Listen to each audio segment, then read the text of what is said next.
মোনাজাতটা আজকে ডিফুসি মেয়েদেরকে নিয়ে সবাই আমার সাথে মোনাজাত করেন। আল্লাহুম্মা আমিন। রব্বানা যালামনা আনফুসানা ওয়া তাগফির লানা ওয়া তারহামনা লানাকুনান্না মিনাল খাসিরিন।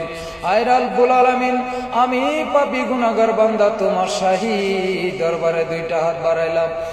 মাবুদ, তোমার নামে না রহমান আর রহিম আছে।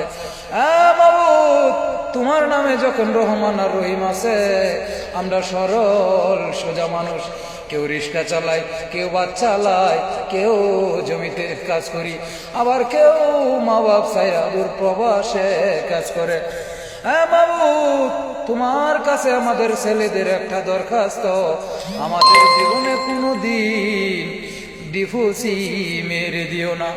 মাবুদ, আমি দেখেছি হিন্দুরা 3-4 ফাদের তরকারি ছাড়া কখনো ভাত খাইতে পারে না। মাবুদ, ঠিক এরকম ডিফুসি মেয়েরা কখনো তাদের এক জামায়ের ভাত খাইতে পারে না। মাবুদ, এই ডিফুসি মেয়েরা যদি ভালো হইতো, তাহলে তারা কেন স্বামীর সংসার করতে পারে না? তারা কেন ডিভোর্স দিয়া দেয়? মাবুদ, তাদেরকে তুমি আল্লাহ হেদায়েত করে তাদেরকে বোঝার তৌফিক দান করো। কিন্তু মাবুদ, আমি তোমার কাছে যেই দরখাস্তটা করলাম, মাবুদ, আমার জীবনে একটা এমন একটা মেয়ে গছাইয়া দিও, যে মেয়েটা 5 ওয়াক্ত নামাজ পড়ে, 3 বেলার জায়গায় 1 বেলা খাইয়া থাকে, কিন্তু তোমার কাছে শুকরিয়া আদায় করে।